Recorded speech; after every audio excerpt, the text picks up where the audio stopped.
Part B, direct taxes.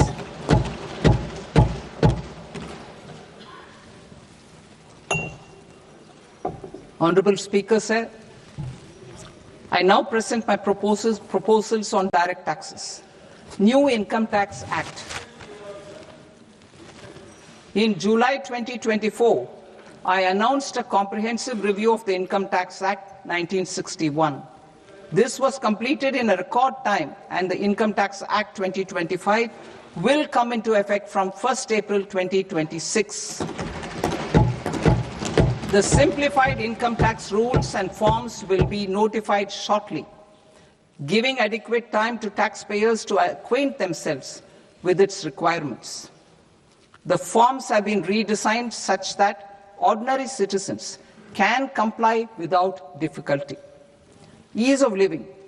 I propose that any interest awarded by the Motor Accident Claims Tribunal to a natural person will be exempt from income tax, and any TDS on this account will be done away with. I propose to reduce TCS rate on the sale of overseas tour program package from the current 5% and 20% to 2% without any stipulation of amount. I propose to reduce TCS rate for pursuing education and for medical purposes under the Liberalized Remittance Scheme, popularly known as LRS, from 5% to 2%. Supply of manpower services is proposed to be specifically brought within the ambit of payment to contractors for the purpose of TDS to avoid ambiguity.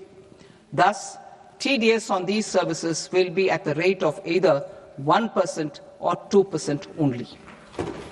I propose a scheme for small taxpayers, wherein a rule-based automated process will enable obtaining a lower or nil deduction certificate instead of filing an application with the assessing officer. For the ease of taxpayer holding securities in multiple companies, I propose to enable depositories to accept Form 15G or Form 15H from the investor and provide it directly to various relevant companies. I propose to extend time available for revising returns from 31st December to up to 31st March with the payment of a nominal fee. I also propose to stagger the timeline for filing of tax returns.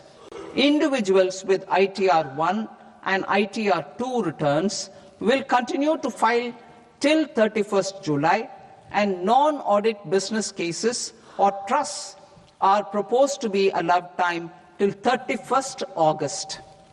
TDS on sale of immovable property by a non-resident is proposed to be deducted and deposited through resident buyers and his or her PAN-based challan instead of requiring a TAN, which is a temporary accounting number.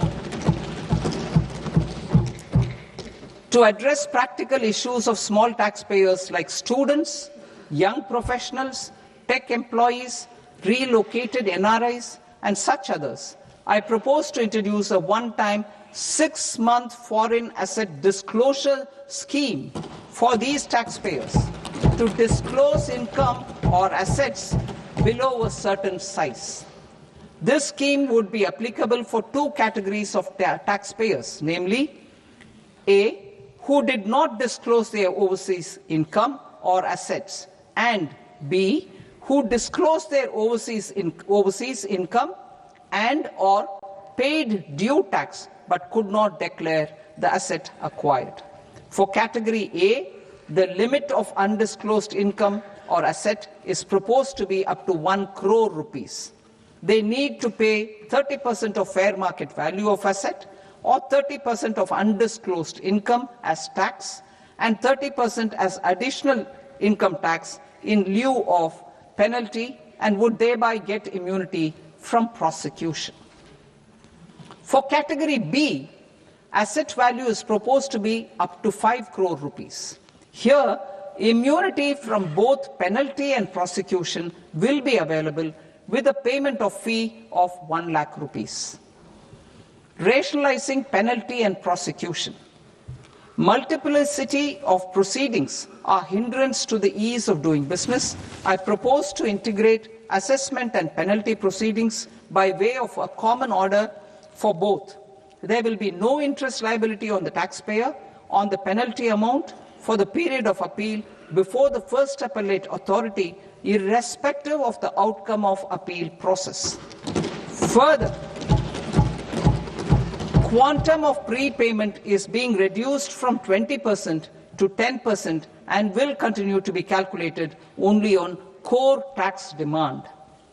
As an additional measure for reducing litigation, I propose to allow taxpayers to update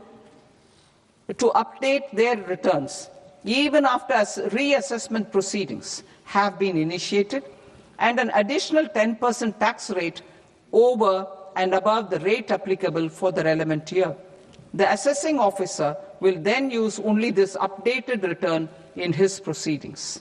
There is already a framework for immunity from penalty and prosecution in the cases of underreporting.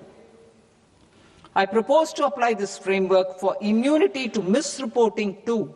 However, in such a case, the taxpayer will need to pay 100% of the tax amount as an additional income tax over and above the tax and interest due.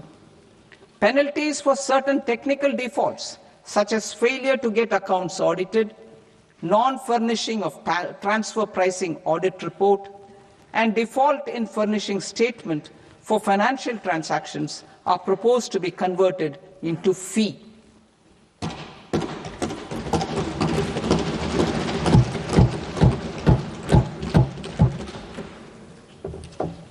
I propose to rationalize prosecution framework under Income Tax Act while maintaining a careful balance for deterrence in some serious offence.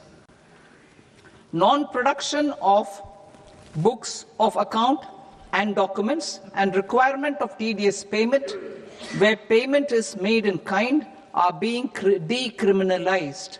Further, minor offences will attract fine only. The remaining prosecutions will be graded commensurate with the quantum of offence. They will entail only simple imprisonment with maximum imprisonment reduced to 2 years and power to courts to convert even those into fines. There is no penalty. There is no penalty presently for non-disclosure of non-immovable foreign assets with aggregate value less than 20 lakh rupees. I propose to also provide them with immunity from prosecution with retrospective effect from 1/10/2024.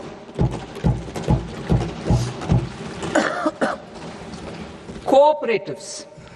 Deduction is already allowed to a primary cooperative society engaged in supplying milk, oilseeds, fruits or vegetables raised or grown by its members. I propose to extend this deduction to also include supply of cattle feed and cotton seed produced by its members. I propose to allow inter-cooperative society dividend income as deduction under the new tax regime to the extent it is further distributed to its members. I further propose to allow exemption for a period of 3 years to dividend income received by a notified national cooperative federation on their investments made in companies up to 31/1/2026. This exemption would be allowed only for dividends further distributed to its member cooperatives. Supporting IT sector as India's growth engine. India is a global leader in software development services, IT-enabled services, knowledge process outsourcing services, and contract R&D services relating to software development. These businesses and their segments are quite interconnected with each other. All these services are proposed to be clubbed under a single category of information technology services with a common safe harbor margin. കൂടുതൽ വാർത്തകൾക്ക് news 18 Keralam YouTube channel subscribe ചെയ്യുക.